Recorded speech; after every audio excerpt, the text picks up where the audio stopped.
Punchline, Laurence Ferrari sur Europe 1.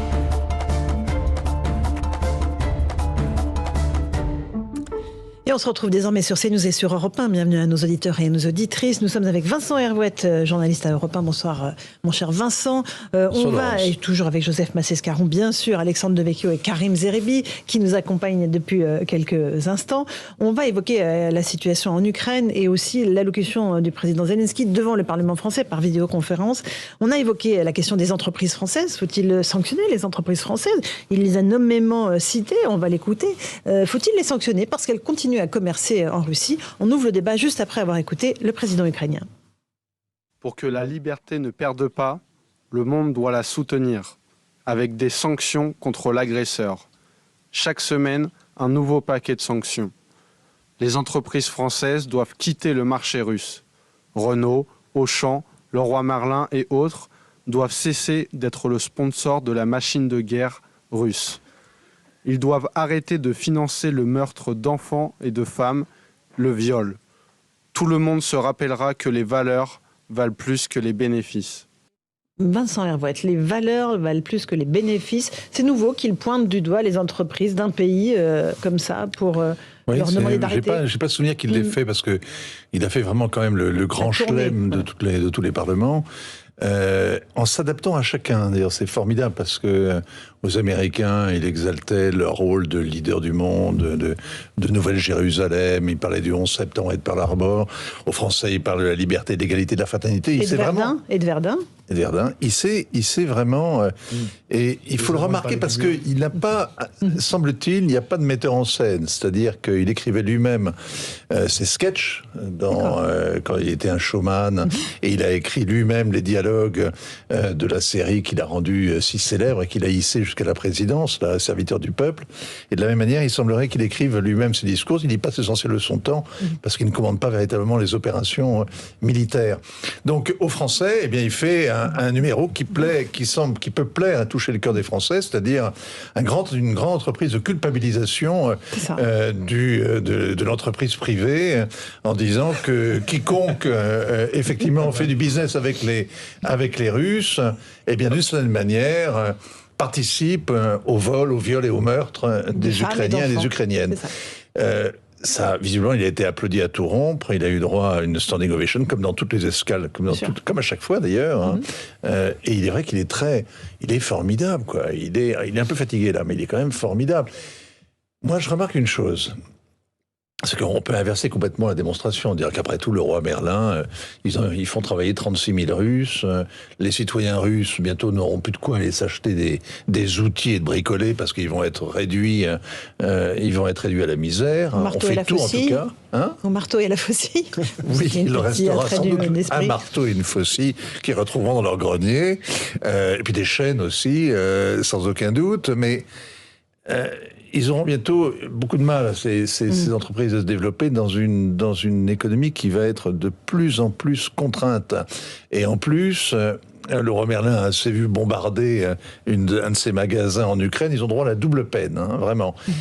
Mais bon, il n'y a pas un mot dans le discours de M. Zelensky qui essaie de nous entraîner dans la guerre qu'il fait à la Russie. Il n'y a pas un mot.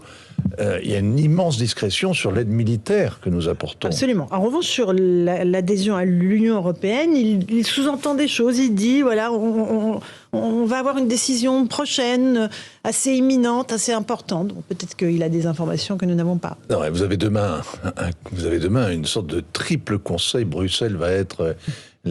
c'est une sorte d'histoire belge, va être la capitale du monde libre, va être une sorte à la fois la capitale du G7, la capitale de l'OTAN et la capitale de l'Union européenne. Donc de l'Europe, mais qui s'arrête à la frontière russe et à la frontière de la Géorgie et de l'Ukraine. Donc Biden sera là.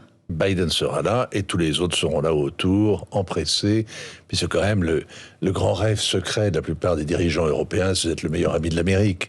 faut pas se raconter d'histoire, et c'est comme ça depuis très longtemps, être vraiment l'interlocuteur préféré des Américains. Les Britanniques occupaient en général le rôle, mais les Italiens se battaient, jouaient des coudes, les Allemands ensuite ont pris la bah oui, puis ils continuent à ils ont commander du matériel militaire. Oui, quel est le numéro de l'Europe, quel numéro de téléphone? Eh bien, on avait la réponse, c'était avec l'indicatif 39, je crois, c'était Berlin en tout cas. Bon, maintenant, c'est moins le cas. Alors, ils vont tous être, parce que cette guerre, c'est une des conclusions, quand même, une des premières conséquences de cette guerre, c'est que ça resserre l'emprise des Américains quand même sur l'Europe.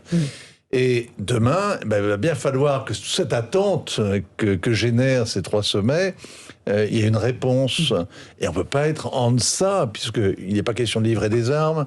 Il n'est pas question d'aller survoler. Ils ont libre quand même. Il n'est pas question d'aller se battre. Ah oui, d'accord. Et d'intégrer de laisser l'Ukraine intégrer l'OTAN. Pardon, oui. C'est un lapsus intéressant parce qu'on aimerait savoir précisément. Quelles armes on livre? Des Milan. Qu'est-ce qu'on livre? Vous savez, vous? Des lance-missiles anti-chars. On ne sait pas. Il suffit d'interviewer Alexis Corbière, de l'inviter ici, il vous le dira. Hein. Puis il n'y a pas de secret. Donc, c'est de la politique. Oui. Donc on leur livre tout ce qu'on a. Bien sûr, Joseph Massescaron, sur ces trains de sanctions qui pourraient s'alourdir dès demain sur l'impulsion de Joe Biden, qui lui est bien à l'abri aux États-Unis et qui évidemment ne risque aucune répercussion économique sur sa propre économie. On va surenchérir. L'Europe va surenchérir. On a entendu Patrick Pouyanné dire, mais je ne sais pas où trouver moi le gaz russe, remplacer le gaz russe. Ce qui est vrai, c'est que dans les faits, l'Europe est entre le marteau ukrainien et l'enclume américaine. Je partage tout à fait l'analyse de Vincent. C'est-à-dire, in fine, qu'est-ce que ça va faire? D'ailleurs, les Américains ont proposé spontanément. Ils se sont dit, mais nous, on a du gaz. Nous, on en a. Du gaz de schiste, bien sûr, vous pouvez compter sur nous. Oui, vous pouvez compter sur nous. Donc, et bien sûr que l'emprise américaine va se renforcer. Mais l'emprise américaine, c'est pas simplement la présence, mais ce sera pas seulement la présence militaire. Ce sera évidemment la présence économique. Ce sera l'extension de l'extraterritorialité du droit américain, avec toutes les conséquences dramatiques pour les entreprises européennes et françaises. Donc, c'est ça aussi ce qu'il faut bien voir. C'est aussi ça ce qui se joue. Moi, je suis frappé que quand j'entends évidemment, et c'est normal. Zelensky est dans son rôle, c'est dans son rôle. Mais nous sommes aussi dans le nôtre de dire que bien les entreprises françaises qui se trouvent en Russie, on a tout fait pour qu'elles soient en Russie. Les gouvernements précédents, ça a été parfois avec succès. Elles se sont battues pour ça. Et puis elles ont des statuts qui sont des statuts extrêmement différents. Il y a voilà. Donc il y a les sanctionnés. On est toujours évidemment lorsqu'on parle de sanctions. Je vois bien et ce que j'entends, c'est sanctionner pas simplement les entreprises qui commercent avec la Russie, c'est évidemment sanctionner également les sportifs russes, les intellectuels russes, etc., etc. À tort, et bien sûr, à tort et à travers. Et de faire de la cancel culture, à tort et à travers.